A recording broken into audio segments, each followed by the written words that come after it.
Olá, pessoal. Eu sou Izzy Patrícia Pardal e estamos aqui no nosso segundo episódio do nosso podcast Pode Escutar, Pode Falar.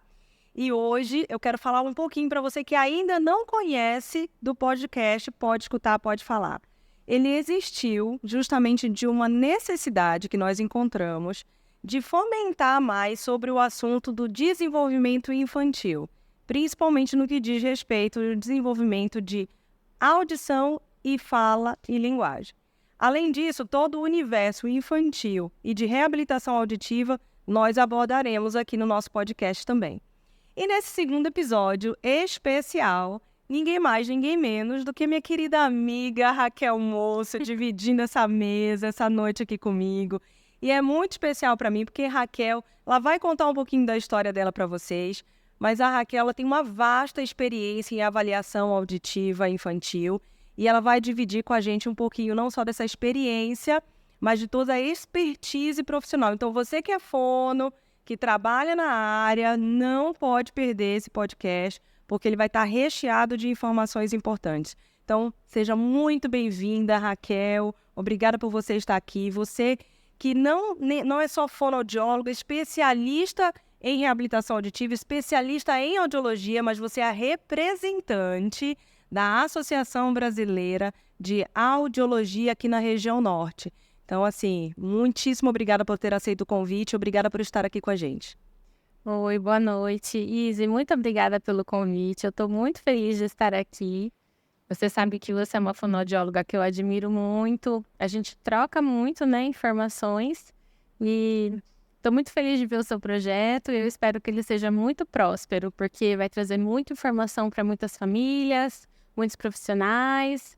E a gente vai conseguir difundir informações importantes, principalmente para as crianças, né, que precisam tanto de atenção no desenvolvimento. É verdade, os nossos desafios diários, né, amiga? Então, assim, eu queria começar falando um pouquinho de você, né, que está aqui no Pará. Gente, a gente está em Belém do Pará, né, para quem não é daqui da nossa região. Mas a Raquel não é daqui e eu queria que você falasse, até para as pessoas conhecerem um pouquinho, né, a Raquel nessa trajetória aí da fonoaudiologia, da tua especialização, aonde você se formou, de onde você é. Conta um pouquinho da Raquel pra gente. Bom, eu sou de Bariri, uma cidade do interior de São Paulo. E eu fiz faculdade em Bauru, no campus da USP de Bauru. Até então era o campus de fono e odonto, agora já tem a medicina. Só que lá dentro tem o centrinho, ou o HRAC, que é o Hospital de Anomalias Craniofaciais, né? E tem também o Centro de Pesquisas Audiológicas, que foi fundado pelo Dr. Orozingo e pela doutora Maria Cecília Bevilacqua. 2 nomes gigantescos na audiologia e na otologia, né? Sim. Então, eu fiz toda a minha graduação na faculdade, que é interligada ao hospital.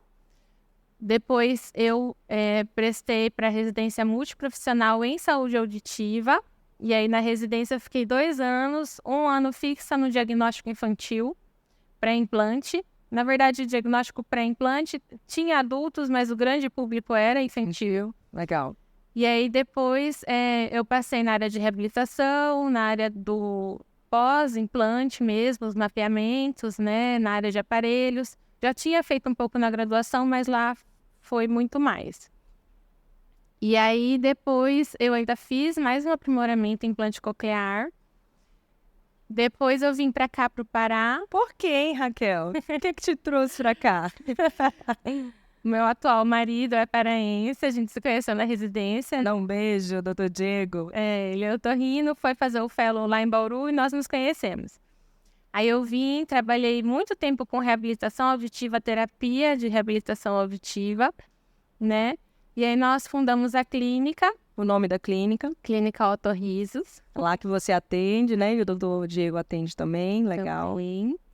E aí, depois disso, eu comecei realmente a fazer o diagnóstico infantil. Nós já estamos há quase 4 anos no mercado. Que máximo, Ra. Bem-vinda e espero que você não saia mais daqui do Pará. Obrigada. Né? Para elevar o nível aí da audiologia, da fonoaudiologia, né? Porque eu sei que você trabalha com muita dedicação, com muito amor, né, ao que você faz e assim, os valores que você traz, não só na tua profissão, mas no teu dia a dia, é que realmente encantam e te trazem todo esse prestígio aí. Não é à toa que você é essa fonoaudióloga brilhante e a nossa representante aqui, né, da área. Mas muito legal, Rá. Obrigada também. E, ó, falando aqui um pouquinho do nosso assunto, que é a avaliação auditiva infantil, né, dos nossos diversos desafios aí no dia a dia. Lá na Clínica Audionorte, a gente trabalha, né, a tia Izzy aqui atende, né, os pequenininhos também, e eu amo, mas o mais importante, até para todo mundo entender o porquê que a avaliação auditiva é importante, porque a maioria das pessoas já, principalmente as mães, né? Porque hoje em dia a gente sabe que as mães estão muito mais atentas ao desenvolvimento do filho. Sim. Né? No entanto que hoje em dia a gente sabe que a criança está com 1 ano e pouco, não está falando, fono, né? Então eu acho isso, assim, de suma importância. Mas muitas das vezes essa mãe, ela não se atenta também a observar, não só mais lá na frente se a criança está falando, mas observar o desenvolvimento auditivo dessa criança. Porque é ele que vai fazer com que essa fala e essa linguagem se desenvolva de uma forma plena, né? Então, seria importante a gente falar um pouquinho, começar esse assunto primeiro, falando para a mãe sobre o desenvolvimento infantil. O que essa mãezinha, desde que essa criança nasce, deve se atentar no desenvolvimento auditivo do bebê dela, por exemplo. Tá. O bebê, ele já escuta dentro do útero. A audição começa na vida intrauterina, então por volta da 20ª semana, esse feto já escuta, né? Então já tem a primeira habilidade auditiva, que é a detecção, perceber que existe som. E aí, quando ele nasce, um recém-nascido, ele, que ouviu na barriga, né? Ele ouviu por muito tempo a voz da mãe. Por isso que é a primeira voz do pai, da mãe, que mais conversa com essa barriga, hein? É a que mais vai levar estímulos para essa criança. E é por isso que muitas vezes aparecem vários vídeos, né? O bebê acabou de nascer e aí se acalmou com a voz da mãe, se acalmou com a voz do pai. É por isso. Então conversem, cantem para a barriga, que é super importante. Da 20ª semana, ó, o bebê já está ouvindo. E aí, quando ele nasce, ainda recém-nascido, ele já pode desenvolver a segunda habilidade auditiva, que é a discriminação. Em meio a muitas vozes, ele reconhece as vozes mais familiares, que é a da mãe ou do pai. Perfeito. Né? E aí, o bebê recém-nascido, ele também já tem a capacidade de orientação. Então, se ele estiver numa posição ideal, você até tem um vídeo do Joca. É verdade. Se ele tiver numa... Ai, bateu saudade. Ideal, com um estímulo um pouco mais longo, de uma intensidade média, ele já pode querer procurar esse estímulo, né?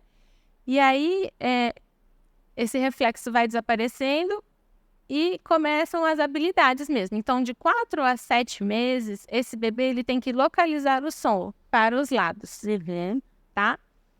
De 7 a 9 meses, ele já localiza bem para os lados e ele faz uma localização indireta para baixo, ou seja, ele vira e depois ele abaixa a cabeça. Aí, de 9 a 13 meses, ele já faz a localização lateral, ele já faz a localização direta para baixo e ele começa a indireta para cima. E aí, quando ele tiver 18 meses, ele já procura som de maneira direta para todas as direções. A partir de quantos meses? 18 meses. 18 meses. Tá? E aí também vem a parte da linguagem acompanhando isso, né? Ele já começa a ter sons familiares, depois ele começa a atender comandos, e aí ter os primeiros balbucios com sentido, né? Você pode muito bem falar disso. E, na verdade, Rá, é muito legal também lembrar as mamães dessa conversa aí desde a barriga, porque o que mais leva estimulação, o sentido, né? Vamos falar dos nossos 5 sentidos. Sim. Mas o que mais leva estimulação para o desenvolvimento cognitivo e desenvolvimento cerebral dessa criança, que gera muitas e muitas conexões para esse aprendizado acontecer, é o sentido da audição.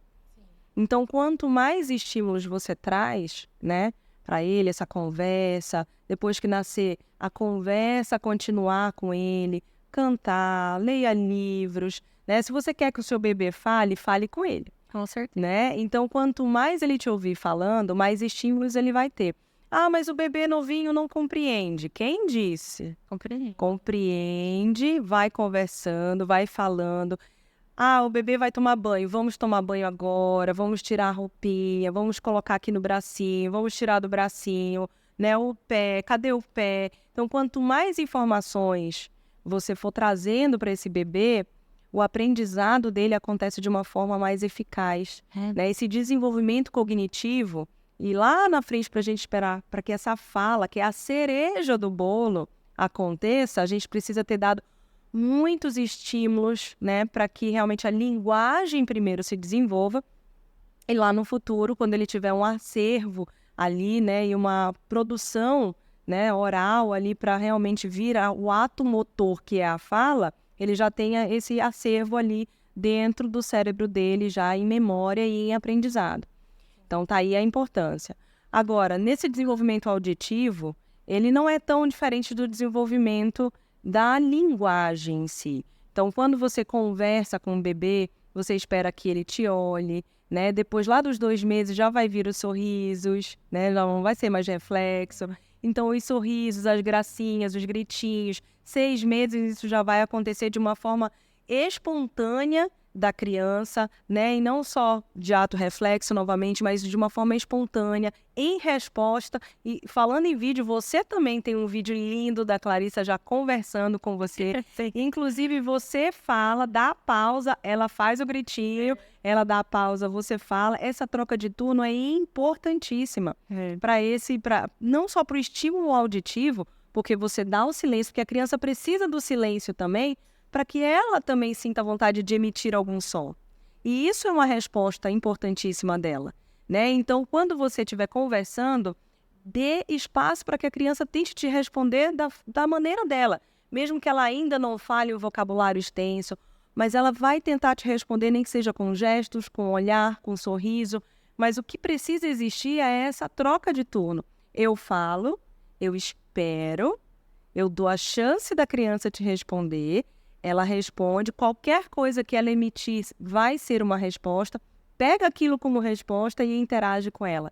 E isso deixa o diálogo riquíssimo. E numa das primeiras premissas do diálogo, que é a troca de turno, né? Então, ela está te ouvindo, ela te responde, ela faz o silêncio de novo e você responde. Então, isso é a maior premissa do diálogo. E se ele começar desde cedo, a criança vai entendendo como é que é formada uma conversa, né? Então, a partir dos 6 meses, ela começa a fazer isso, né? E começa a ter essa espontaneidade em te responder, né? E gestos, então, que são também os que trazem muito adendo para essa linguagem, né? Para essa formação da linguagem acontecer e mais lá na frente, com 1 aninho de idade. Em alguns livros, né? Se espera que a criança esteja falando ali em torno de 20 palavrinhas com 1 aninho, 1 ano e meio já vai ali esperando em torno de 50. Mas o que eu queria falar, Ra, é que para essa mãe não ficar tentando contar palavrinhas dessa criança, mas que ela espere que exista uma troca, né, de informação e principalmente, falando do desenvolvimento auditivo, que ela entenda o que a gente fala, né? Então, por exemplo, dá tchau, manda beijo, né? Cadê? E aí ela faz o gesto do cadê. Isso tudo é auditivo e é algo que ela já memorizou em aprendizado, que se transforma em linguagem. Ela vai se comunicar com você através disso. A intenção... Desculpa. A criança, ela tem a intenção comunicativa. Então, ela aprende muito por observação. Ela vê o pai e a mãe conversando. Um fala, mexe a boca, para. O outro começa, né, emite um som. Então, ela também quer isso, né? Por isso que a troca de turno funciona muito com crianças, né? E a criança que tem intenção comunicativa, então você falou alguma coisa, a criança falou, é uma resposta. Eu acho. Então, aceite aquilo, comemore, faça uma cara de feliz e dê continuidade para aquilo, porque isso vai incentivar a criança a fazer de novo. Exatamente. Porque se ela fizer e você ignorar, Não deram atenção? aí então não faz sentido ela fazer, Uhum. né? É verdade, ele sempre vai esperar, é um incentivo, né? Você, ai, que legal, isso, filho, né? Se você incentivar essa troca, né? Essa atenção também que você dá a ele faz toda a diferença, né? Para estimular nesse desenvolvimento de fala. E adentrando um pouquinho, na avaliação infantil, tem idade mínima para se fazer, para iniciar uma avaliação infantil? Não, na verdade, desde 2010 já tem a triagem auditiva neonatal universal, né? Então, o bebê nasce, a gente espera cerca de 24 horas para o vernix, que é aquele lá. O líquidozinho, né, que sai dentro do parto. Então, às vezes, fica líquido do parto, né, dentro do conduto auditivo, que às vezes pode atrapalhar o resultado do exame. Isso, mas depois disso já pode ser feito, né, o teste da orelhinha na maternidade, deve ser feito, é lei. Então, é lei, é isso. Tá? Se não tiver Mamãe, fique atenta, é lei. Se não tiver na maternidade, tem que ser feito dentro do primeiro mês de vida. Então, a criança nasce já podendo ser avaliada. As emissões otoacústicas, popularmente, ela é conhecida como teste da orelhinha, né? E aí todo mundo pergunta, mas vai furar a orelhinha do meu bebê? Como é que é feito? Explica para as mães. É colocada uma pequena sonda de silicone maleável no conduto do bebê. É dado um som e esse som vai passar por todo o sistema auditivo e chegar em células que estão lá dentro do órgão da audição, que é a cóclea. Essas células têm uma característica muito especial. Elas se contraem e se expandem. E aí, o teste da orelhinha, as emissões, ele capta essa movimentação das células. E isso quer dizer que sim, tem células lá dentro ativas e funcionantes. Maravilha. Então, ele é um exame que, por exemplo, só ele já dá para garantir que aquele bebê, por exemplo, tá ok, tá escutando tudo, pode ir para casa e ficar tranquila? Ele é um exame de funcionalidade das células do ouvido. Só que o ouvido tem muitas partes, né? A gente pode dividir em orelha externa, orelha média, orelha interna, que é onde estão as células, e nervo, né? Além da parte central, que é o cérebro, né? Então, para as crianças que não têm fator de risco, ele é um exame, sim, muito válido, porque a grande maioria das perdas auditivas congênitas, ou seja, que nascem com a criança, é por ausência ou lesão de células, tá? Por isso que ele foi escolhido como teste de triagem, mas ele não é um teste absoluto, tá? Então, depois desse teste da orelhinha, a criança ainda vai ser acompanhada, ela vai ser reavaliada, com 6 meses ela precisa fazer a reavaliação, né? Agora, tendo o fator de risco, são outros exames que a gente faz com esse bebê. Maravilha. E o bebê nasceu, então, já vai para o teste da orelhinha. Ele é o primeiro que acende uma luzinha ali sobre tá tudo funcionando bem ou tem alguma coisa aqui que não tá legal e aí precisa ser reavaliado, né, Rá? Então, por exemplo, vamos pensar nesse bebê que passou. Ou seja, a funcionalidade dessas células não é um bebê de risco, nasceu a termo, né? Não, a mãe não teve nenhuma complicação na gestação, né? Então, a gente já fez o teste da orelhinha e passou. O bebê passou.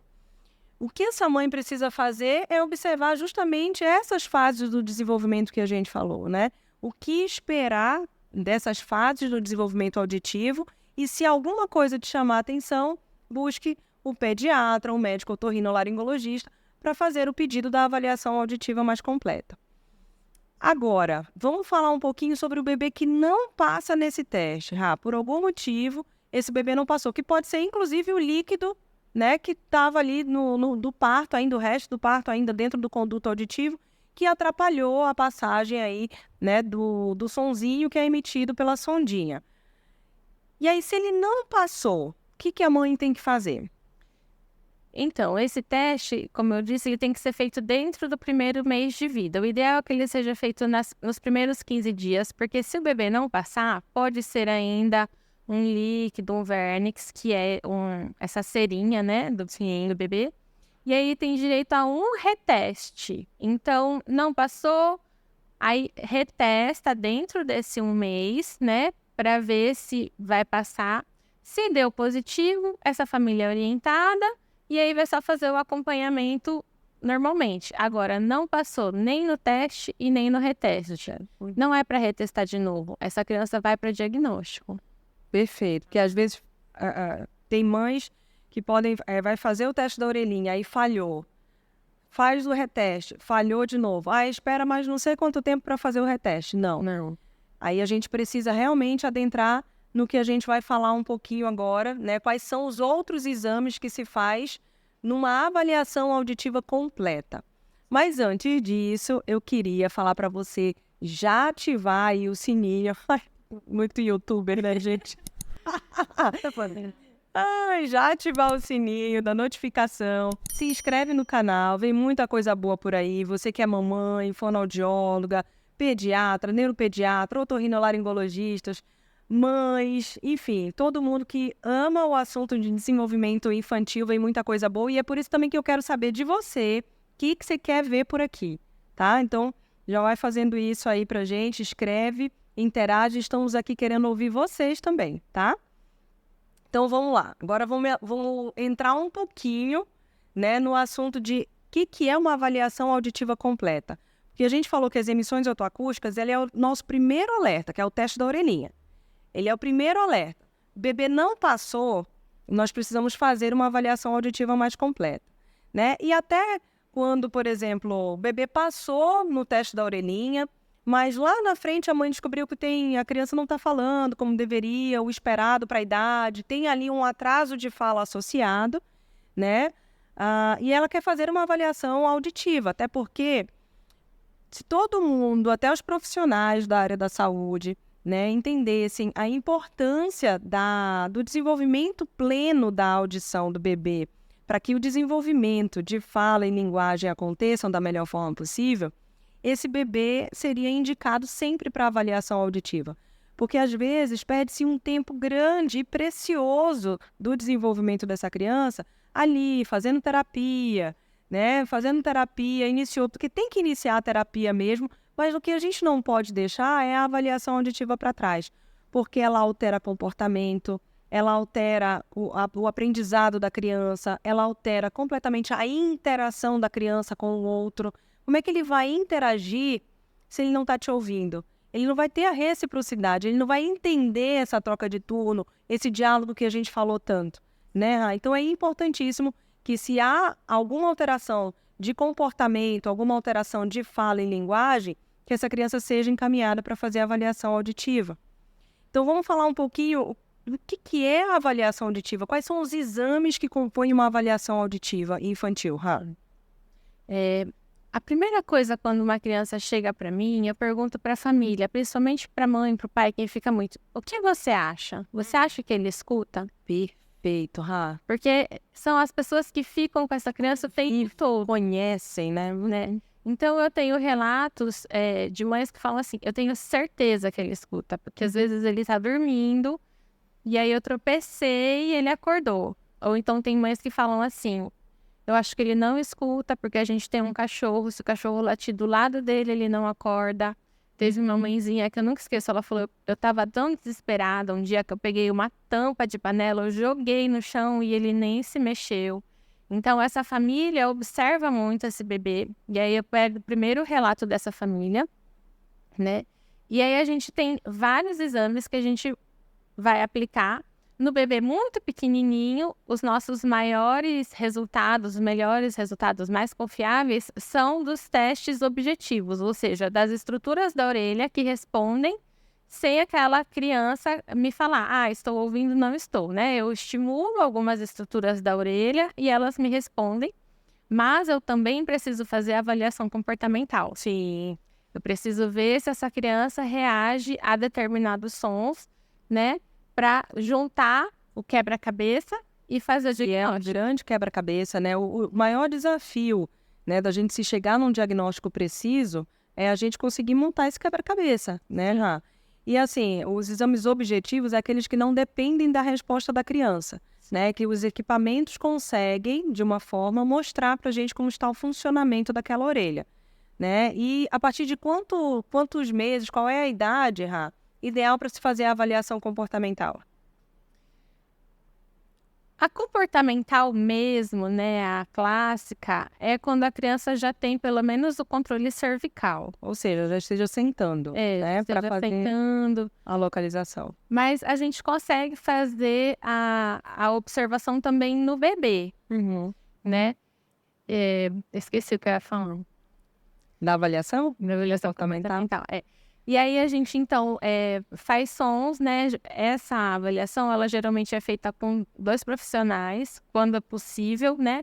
Um profissional faz os sons e o outro observa, porque um fica atrás da criança, para ela não ter a pista visual, Exatamente. né?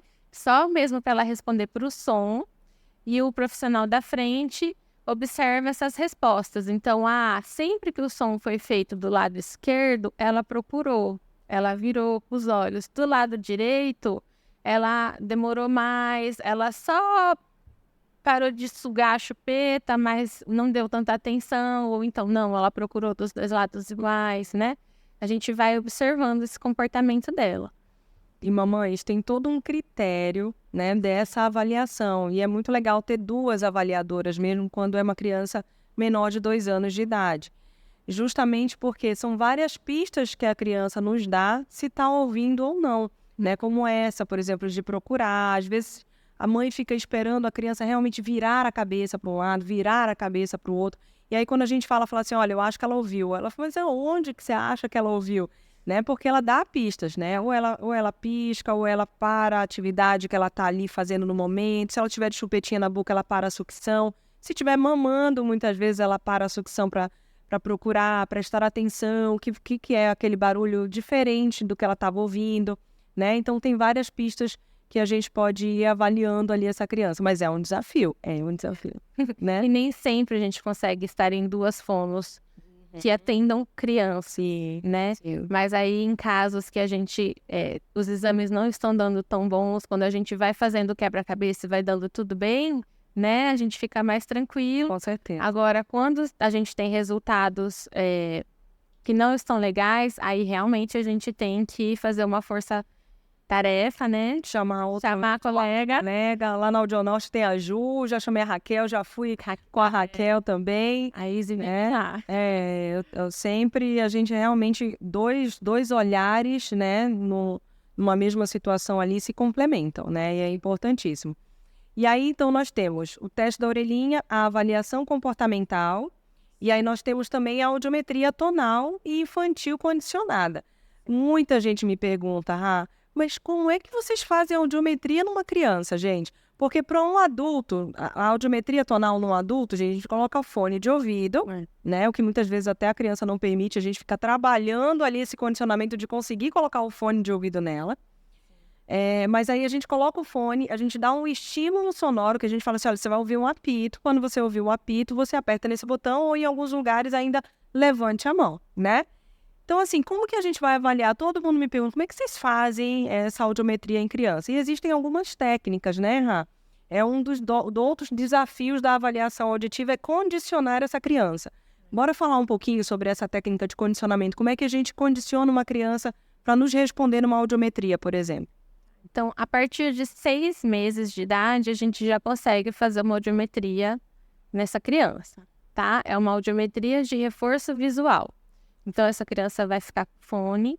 E aí, eu tenho caixas na lateral, as laterais da cabine, que elas têm luz e uns bichinhos lá dentro. Que chama atenção visualmente, ou seja, reforço visual. Né? Então, nós vamos dar o estímulo e vai ter um reforço para chamar a atenção da criança com essa luzinha e o bichinho lá dentro piscando. Então, eu vou condicionar essa criança a entender que toda vez que tiver o som, vai ter a luz. E aí eu faço o condicionamento dela algumas vezes e eles pegam, às vezes, rápido, né? Na 3ª, 4ª vez que a gente apresenta, eles já pegam. E aí a gente consegue fazer a audiometria com reforço visual. Eu dou o som, essa criança ouviu, então ela já entende que ela vai ter o reforço da luz e ela procura. E é fantástico, né? Qual é o bichinho que tem lá, na Autorizas? Tem 2 bichinhos lá. Um é um jacaré e o outro é um leãozinho. Excelente. Lá na clínica é a Peppa Pig e a galinha pintadinha. A gente vai mudando. Vou ver depois qual é o desenho da moda. Às vezes os pais podem até falar, sugerir aí, olha, qual o desenho que meu filho gosta? A gente coloca lá, chama muita atenção, uma boa, né? Mas essa é a audiometria tonal com reforço visual a partir de 6 meses. Até 2 anos e meio. Até 2 anos e meio é uma excelente forma de avaliar, né, de fazer audiometria tonal. Legal. É o indicado. Depois disso, a criança já perde o interesse na luz, já não é mais tão interessante. Então, a gente passa agora a condicionar com um brinquedinho, né? Então, a gente faz alguma brincadeira lúdica. Eu brinco muito de que eles vão dar comida para o passarinho. Então, eles vão ficar com o fone. Eu tenho um ábaco. E aí, as pecinhas são as comidas. E aí, ela fica com a pecinha no ouvido. Quando ela ouvir o passarinho pedir, que é o som, ela encaixa e dá a comidinha.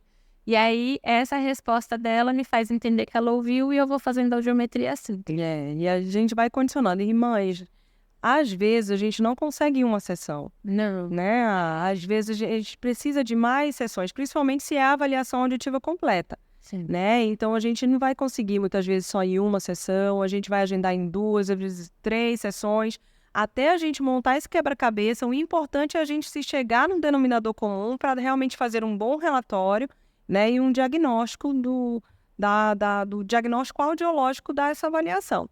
Então, para a gente chegar nessa finalização desse relatório, às vezes pode demorar mais sessões, né, Rafa? Dependendo da criança, tem crianças que são mais tranquilas, a gente consegue fazer tranquilamente, né? Às vezes ela já chega dormindo, a gente já faz os exames objetivos, acorda, faz audiometria, legal. Mas a grande maioria das vezes a gente precisa de pelo menos um retorno. E eu falo para os pais, olha, é assim mesmo, tá tudo bem. Tô lembrando do vídeo que eu postei. Lembro da criança gritando e nos chamar para avaliação auditiva. É isso, mas a tia Raquel, a tia Izzy, ela atende, a gente vai tentando de alguma forma fechar esse quebra-cabeça aí, né, Rá? E ó, o outro, então vamos lá, tem as emissões otoacústicas, que é o teste da orelhinha. Sim. Depois essa criança vai para uma avaliação comportamental. A audiometria tonal, né? A imitanciometria, o que é esse exame, né? Que muita gente me pergunta também, mas que nome é esse que está escrito aqui, né? O otorrino prescreveu esse exame, né? O que é? O que ele avalia? Como você falou logo no início, a orelha ela tem 3 partes, né? E a imitanciometria vai avaliar uma delas. A imitanciometria, ela avalia a condição da orelha média, que é uma cavidade que tem que estar sempre com ar, preenchida de ar, porque é como se fosse o respiro da orelha. Só que a alteração mais comum nas crianças é o acúmulo de secreção, né? A criança está sempre pegando virose, ela gera muito muco, tem muito fluido lá no nariz, acaba indo para o ouvido. E aí, em vez de ter ar, tem secreção. E isso causa um rebaixamento da audição temporário. Ou seja, uma perda de audição temporária.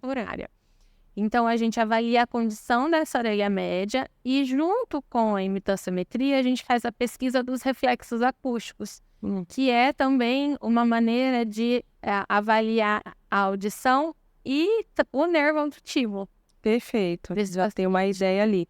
Então, é um outro exame importantíssimo, né? Então, muitas das vezes, quando pedem a avaliação dessa criança, às vezes não tem a imitanciometria, mas ele é o primeiro exame que a gente precisa fazer para garantir que a passagem do som tá ok, né? Porque se essa passagem tá com líquido, vai ter uma perda auditiva temporária e aí vai ter um viés na nossa avaliação, né? Então, se a gente continua a avaliação, a gente já sabe que muitas das vezes pode ser que dê alterado e é por conta disso. E aí nosso relatório vai estar bem descrito isso. E é importante também, Rá, a gente falar sobre o desenvolvimento de fala e linguagem atrelado a isso, porque muitas das vezes 62%, isso é um último dado da OMS e da Associação Brasileira de Otologia também, né, que as crianças, de pediatria, que as crianças com atraso de fala, muitas das vezes é por conta de uma alteração auditiva transitória, como essa do acúmulo de líquido na orelha, que muitas vezes podem gerar infecções, né, de orelha média, como as otites, né, as clássicas otites, e se elas forem de repetição, e essa criança não tiver claro os sons que ela está ouvindo, imagina você mergulhar numa piscina e ficar com água no ouvido, é assim que essa criança fica. Só que as crianças pequenininhas, elas não sabem te qualificar isso, elas não sabem te falar, ó, não estou ouvindo, estou sentindo que meu ouvido está tampado. Então, essa criança ela vai ter uma alteração de fala e linguagem justamente porque ela não está te ouvindo bem.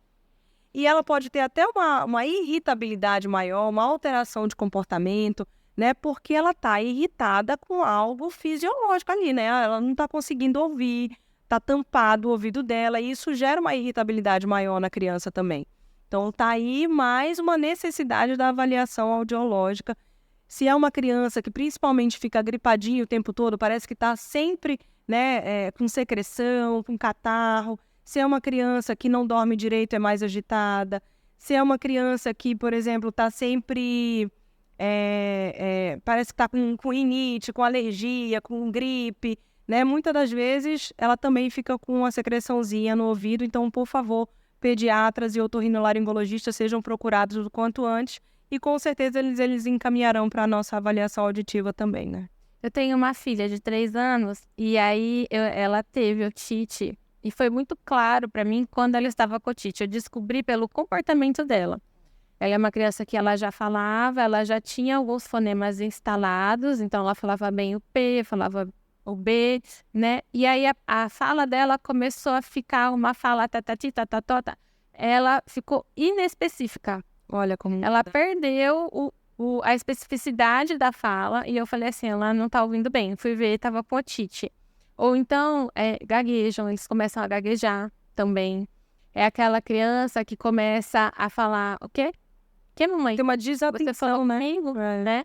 Então, tudo isso são sinais de otite. É importante a gente ficar atento, porque é muito comum. É a alteração auditiva mais comum na infância. É a alteração auditiva mais comum na infância, é verdade. E aí procurar tão logo ali um otorrinolaringologista, né, que é o especialista para cuidar desse atendimento e fazer a avaliação auditiva. Sim. Para a gente finalizar essa da avaliação auditiva, a gente tem um exame que é muito pedido, Rá.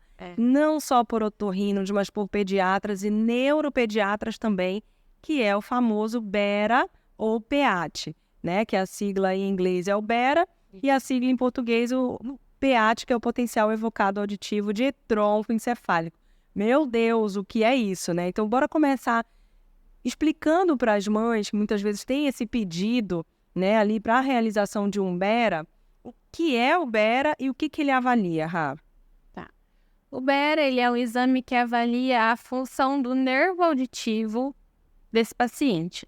Então, o nervo auditivo, seguindo o caminho, né, da orelha, ele é a última estrutura. Então, orelha externa, orelha média, orelha interna, nervo auditivo, né, da questão periférica, tá? Depois tem a questão central. E aí, a gente avalia a resposta desse nervo auditivo a um som que é evocado, por isso potencial evocado. E aí, por ele, a gente consegue ter muitas informações muito válidas, né? E a gente tem achados que indicam as alterações auditivas. E aí, a gente também consegue predizer a audição dessa criança por meio dos resultados que a gente encontra, tá? Então, ele é um exame muito importante, ele é um exame que consegue dar para a gente uma previsão do quanto essa criança escuta por frequências. Então, no caso de ser um bebê e tiver perda auditiva, eu já consigo presumir o quanto ele escuta, dar essa informação para a fonoaudióloga que vai regular esse aparelho para que ele tenha uma estimulação adequada e assertiva. Então, ele é um exame muito legal, ele é um exame muito importante, mas ele é um exame, né? Eu recebo muito só solicitação de BERA. Também. BERA. Só que o que acontece? Quando a orelha tá livre e o BERA dá normal, é ótimo. Mãezinha, tá tudo bem, tá escutando bem. Agora, quando existe alguma alteração em alguma das estruturas da orelha e esse BERA dá alterado, a gente precisa complementar esse exame para a gente conseguir dar o topo diagnóstico da lesão, ou seja, aonde está essa lesão, qual é o tratamento, né? Qual é a previsão desse caso? É uma perda transitória ou não? É uma coisa que já está instalada e a gente precisa reabilitar? Perfeito, porque eu também recebo muita solicitação só do BERA, né? E muitas vezes a solicitação ela vem de pediatras, neuropediatras que já estão ali realmente tentando fecharam o diagnóstico, né, e sabem da importância do Bera, muitas vezes, para o diagnóstico também. Porque existem alguns achados, né, que levam a crer, né, em algumas alterações do neurodesenvolvimento também. Mas ele é um exame que complementa a avaliação auditiva, né? Então, ele é um exame importantíssimo para complementar a nossa avaliação auditiva. E ele sozinho, a gente realmente não consegue fazer uma leitura e nem fechar nenhum diagnóstico sobre seu filho está ouvindo muito bem ou seu filho não está ouvindo bem, se for só ele, né? A gente precisa realmente complementar com todos esses outros que a gente falou aí. É o princípio cross-check. Então, um exame independente valida o outro. E aí a gente precisa de vários exames para chegar num diagnóstico, porque como esse paciente, né, esse bebê não fala, a gente precisa ter certeza de que está tudo se encaixando para a gente conseguir seguir com esse caso com tranquilidade e orientar bem essa família. Porque no caso de crianças, o tempo é muito precioso. Perfeito. A gente não pode perder tempo. Perfeito. Principalmente por conta desse desenvolvimento de fala e linguagem que toda mãe quer ver, né? Que realmente ele aconteça. Então, quanto antes a gente se chegar num diagnóstico, se houver ou não uma perda de audição, né? Quanto antes a gente vai iniciar também a reabilitação desse paciente para que o desenvolvimento de fala e linguagem não seja tão comprometido, né? Então, aí é um outro desafio, é a gente fechar o diagnóstico o quanto antes. Aí todo mundo fala assim, mas qual é esse quanto antes? De 0 a 3 anos é a fase mais importante desse desenvolvimento de fala e linguagem. É a fase em que mais conexões cerebrais vão acontecer, que mais aprendizado, ninguém nunca mais vai aprender tão rápido quanto de 0 a 3 anos. Então essa é a fase ouro, né? A fase primordial do desenvolvimento infantil. Então, se a gente faz esse diagnóstico após ele, nós vamos favorecer a reabilitação, mas muitas vezes a gente já vai comprometer o desenvolvimento de fala e linguagem dessa criança.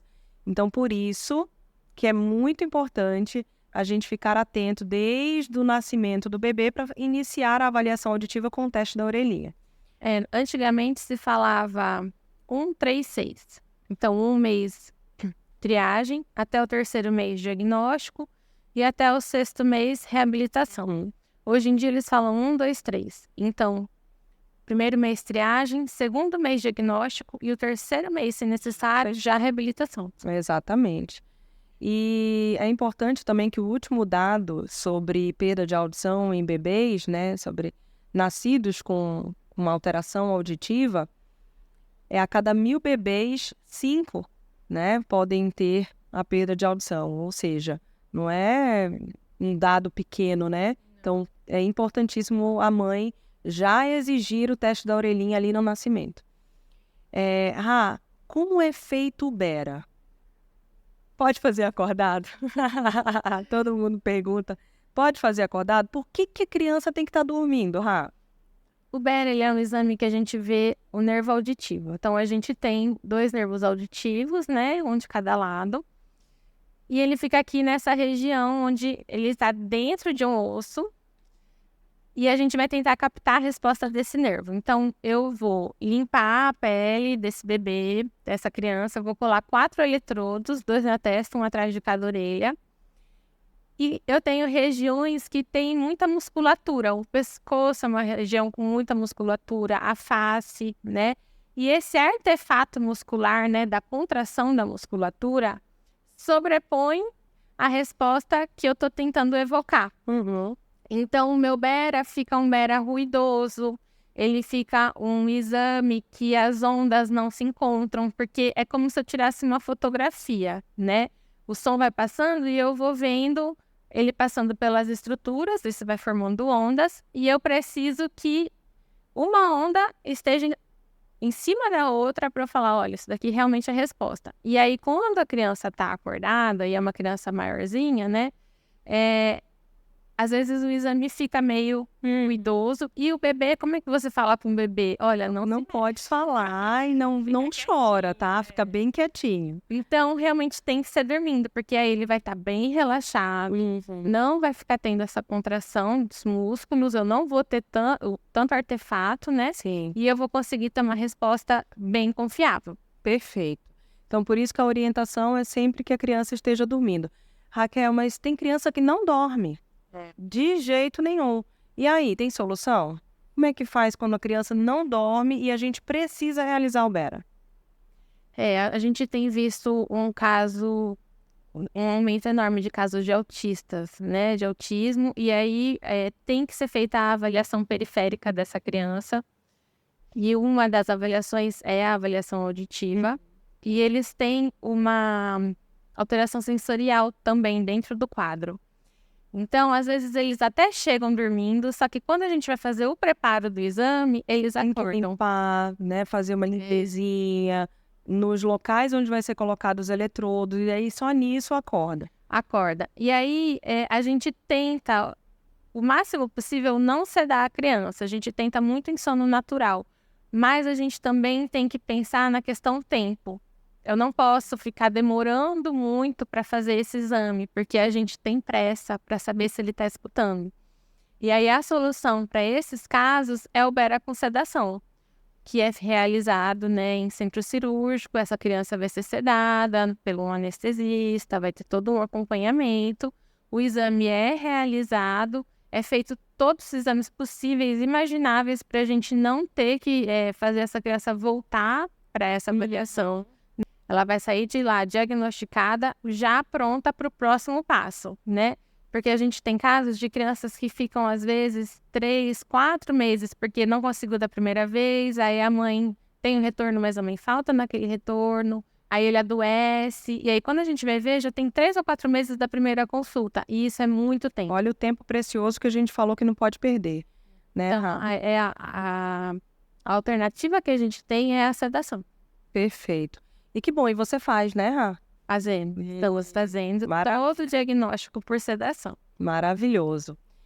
Estamos chegando ao fim, né? E foi maravilhosa essa nossa conversa. Eu acho que parte 2, né, de avaliação auditiva infantil, a gente pode desmiuçar um pouquinho mais cada um e falar um pouco mais do Bera, que é o que gera realmente muitas dúvidas, não só nas mamães, mas nos profissionais também da área da saúde. Sim. Né? Muitos perguntam pra gente o que o Bera avalia, por que a criança tem que estar dormindo, né? E a gente conseguiu aí, pelo menos, elucidar um pouquinho aí dessas principais dúvidas. E, Rá, antes da gente terminar, eu só queria agradecer a Audionorte Saúde, né? A Audionorte Saúde, a Lenoca Bolos e Confeitaria. Gente, nosso lanchinho que já, Raquel, desligando aqui a gravação, a gente já vai atacar, Com certeza, né? Esse nosso lanchinho maravilhoso. Lenoca, beijo, obrigada. E também falar da minha make, do meu cabelo, né? linda. Beleza Oil, obrigada pela parceria, tamo junto, obrigada, estou linda aqui por conta deles, né? Obrigada. E agradecer novamente você, minha amiga, por ter aceitado o convite, por ter dividido esse nosso segundo episódio do Pode Escutar, Pode Falar. É uma maravilha sempre te ouvir e aprender junto com você. Nós que já coordenamos pós-graduação, Foi, né? E temos um curso aí, Raquel. Tem o nosso curso agora. A gente vai fazer um curso, inclusive, olha, a gente já começou aqui o assunto, né, da avaliação auditiva infantil e nós vamos falar justamente sobre essa avaliação com um pouco mais de detalhes, né, de reabilitação auditiva também, tudo mais voltado para a criança. Então, você que é pediatra, foniatra, otorrinolaringologistas, fonoaudiólogos, neurologistas, exatamente. Então, participem, porque no dia 25, né, nós vamos fazer um curso voltado justamente para esse assunto que nós abrangemos aqui, tá? E o link vai estar lá no nosso Instagram, né, o @audionorte_politec, o meu, @easypati. Qual é o da Otorrisos, amiga? É Otorrisos Clínica. Otorrisos Clínicas. Mas o Cauê vai colocar. Cauê vai colocar aqui embaixo aqui de todo mundo, né, pra gente manter esse contato aí. Obrigada, Rá. Novamente, obrigada de coração. Olha, eu que agradeço. Muito obrigada pelo convite. Estou muito feliz de estar aqui. Você está fazendo um papel muito importante aí na divulgação dessas informações. Parabéns pela iniciativa. Queria dizer que a gente está pensando nesse curso com muito carinho. A gente quer realmente fazer com que essa questão da avaliação da criança seja uma coisa conhecida por muitos, para que as crianças tenham oportunidade de se desenvolver adequadamente, porque existe reabilitação auditiva para praticamente todos os tipos de perda auditiva. Pouquíssimos são os casos que a gente não consegue reabilitar, então a gente só precisa diagnosticar. Então, é verdade. E você tocou num assunto super importante, que já vai ser o do nosso próximo podcast. Segunda-feira que vem eu vou estar com o Dr. Paulo Fonteles, dividindo a mesa aqui comigo, para justamente falar dos desafios da reabilitação auditiva infantil. Vai ser ótimo, eu tenho certeza. Obrigada. Obrigada, gente. Até o próximo.